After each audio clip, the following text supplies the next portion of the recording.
Now at 6, heavy rain slams western Oregon and Washington with waters rising fast on the coast. I didn't expect for it to rise this quickly. Who's seen the most rain and how much more is still to come? Plus, tragedy strikes a Portland family. A 6-year-old boy mauled to death by a dog just before heading to school. She did everything she could to save this boy's life, but that did not work out. And the off-duty pilot accused of trying to down an Alaska Airlines flight over Oregon, no longer facing attempted murder charges. What we learned today in court. Thanks for joining us at 6. I'm China Green. We're looking out over downtown Portland where it's 59 degrees on your Tuesday night. The rain moved in overnight and all of western Oregon and southwest Washington have been socked in throughout the day with rain gauges filling up and rivers and streams rising. We have team coverage tonight. Joe Rainieri is in Tillamook where high water has closed down major roadways and is threatening an RV park.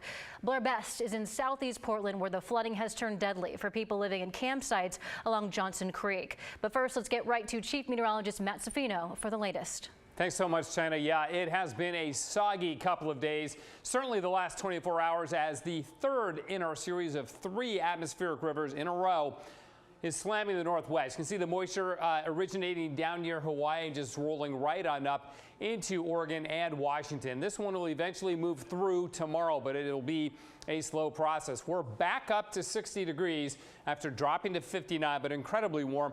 We're setting records with our high temperatures, records with our low temperatures being on the warm side of things. And then there's the rain, of course. Didn't get record rain in Portland, and there's actually a break happening right now, which is probably why we warmed up a degree.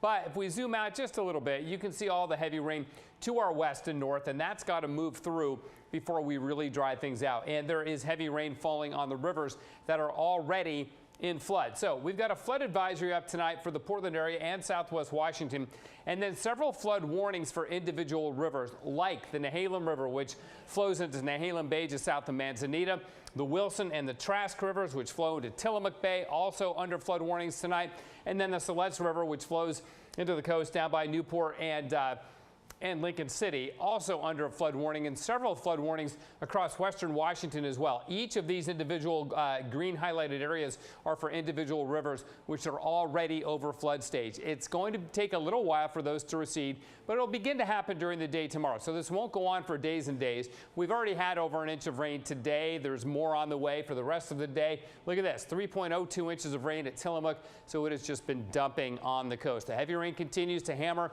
especially the north coast range, but the Portland area too.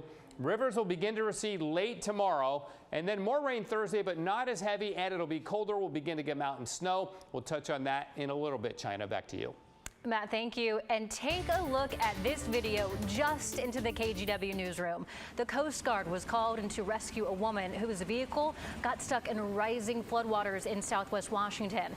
This happened late this morning along the Grays River in Roseburg in Wahkiakum County.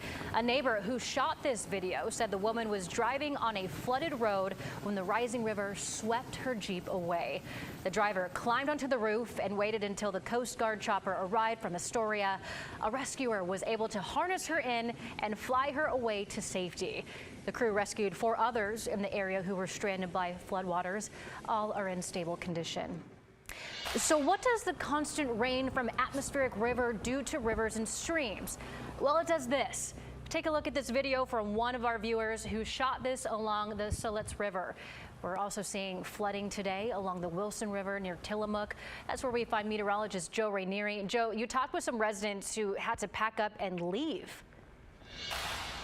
Yeah, pretty scary situation for some of these people who lived in an RV park not far from where I am in downtown Tillamook. And this section of Highway 101 in Tillamook has been shut down for a good part of the day, and it's expected to be shut down into the overnight hours because of the high standing water. But again, the real concern is for folks who live closer to the banks of the river, and that's the case at the Mystic River RV Park, rather, not far from here off Highway 6. Earlier today, we showed up there and talked with several different people who were getting ready to kind of pack up. The river levels were very concerning for a couple of the different people. I talked with one guy who woke up this morning, wasn't too worried, went to go run some errands in town, and then came back and was shocked to see how quickly the river levels had changed. You could kind of see from this video some of those rivers are starting to just swell up some of the RV parking lot as well as some of those picnic tables.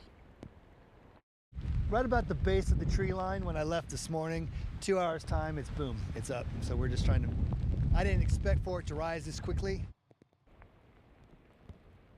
Now, that guy was obviously concerned considering how close he was to the banks of the river. Again, I spoke with a couple of other people who weren't too concerned, but granted, they lived on the other side, a little farther away from the river. One gentleman who's lived in that RV park for the last 4 or 5 years or so told me he's seen it a lot worse. He told me it was supposed to crest about at 14 feet. Well, I looked at some river levels earlier this afternoon. Cresting was right around 16 feet. So there is still a lot of concern throughout this area of Highway 101, especially for folks who live closer to the river out there. And again, we are live here along Highway 101 in Tillamook. And earlier, just a couple minutes ago, China, you mentioned that rescue in Roseburg from a woman who drove through high standing water. Yeah, keep in mind the high tide isn't arriving for another 45 minutes or so. A little after 7 o'clock tonight is when high tide kicks in. So we've been seeing a lot of people drive through this section of Highway 101 when they're advised not to, and that's kind of the concern too, and the word that ODOT wants to get out of people. Try not to drive through standing water, and if you don't have to, drive along Highway 101 tonight, that is probably your best bet. Reporting live in Tillamook tonight, Joe Ranieri, KGW News. Thanks, Joe. And flooding can be dangerous for homeless people, especially those camping along rivers and creeks. The rising waters already claimed the life of one man who was swept away in Johnson Creek Monday morning. As Blair Best reports, first responders are now encouraging people to move their tents away from the riverbeds. Along the Johnson Creek, tucked under a southeast Portland overpass, Kenny fights to stay dry. We're all just out here trying to survive, just like everybody else. And the rain only makes it more dangerous. He's staying at a camp just feet from a rising creek. I don't know if he's trying to cross the creek or what. Early Monday morning, Kenny's friend fell in. Yeah, he was struggling. He had asthma really bad, so he couldn't breathe. Me and my buddy chased him all the way down to almost to Milwaukee. Alongside the creek, and we couldn't catch him. Rescue crews recovered his body later that day. He's my best friend. I don't know, how would you feel if you watched your best friend go in the water knowing you couldn't do anything about it?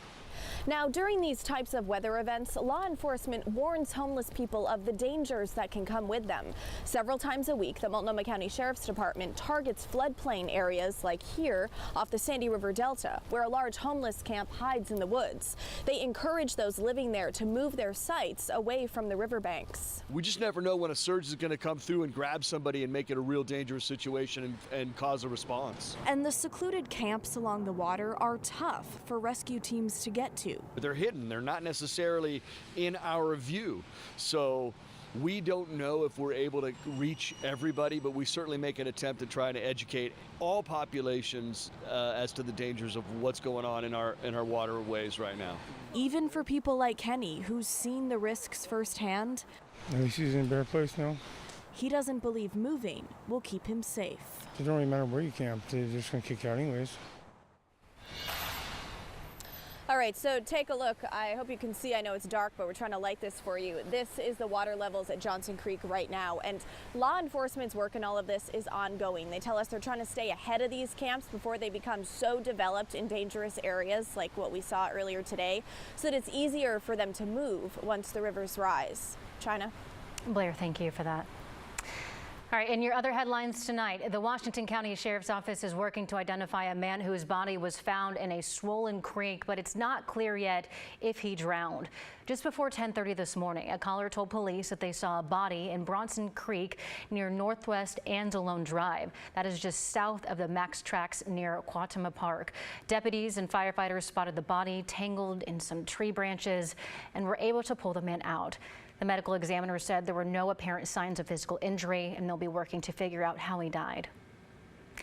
The wet weather is also disrupting train travel in the Pacific Northwest. All Amtrak services between Portland and Seattle is canceled through tomorrow night after a landslide this morning blocked the tracks in Clark County, north of Vancouver. Amtrak is providing buses to get ticketed passengers where they need to go. I was pretty much on time for the most part. I think I'm about 30 minutes late, and it was a comfortable ride and worked out okay. The service is expected to resume by Thursday morning. Trains running between Portland and Eugene are not affected. The suspect accused in a deadly stabbing on Gresham Street has pleaded not guilty to second-degree murder charges. 21-year-old Luke Gentry was arraigned this morning in Multnomah County Court. According to court documents, the victim, 33-year-old Justin Cornel Tapik, was walking with a friend on Hogan Road November 22nd when Gentry walked by. The friend said Gentry attacked Cornel Tapik, stabbing him in the neck and chest. He died from his injuries a week later.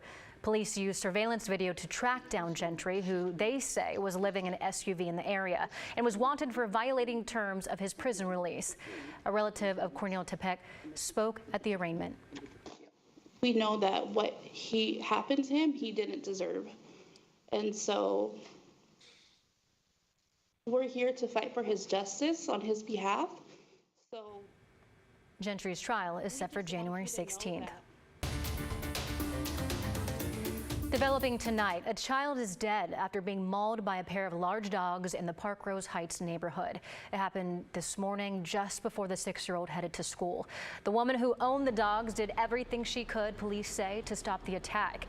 Alma McCarty joins us live with the latest. Alma. Well, China, it's really just a heartbreaking and horrific situation out here on Northeast 112th Avenue.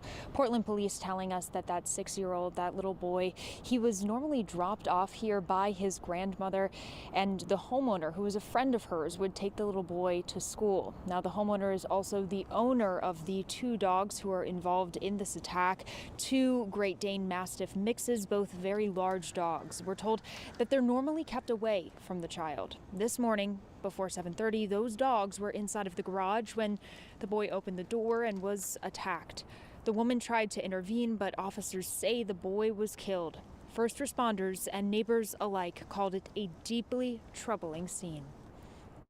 They were greeted at the door by a woman who was covered in blood and had suffered some injuries trying to stop a dog attack. What happened is today, it's really shock. I don't know, maybe it's some sort of get dogs older, some reaction in the kids. We can't really protect the kids against the animals. We have to be really careful about that. Now, the dogs are in the custody of Multnomah County Animal Services at this time. Investigators have not yet released the identity of the victim, the little boy, and it's too soon to tell whether criminal charges, will be filed in this case. Live in Northeast Portland, Alma McCarty, KGW News.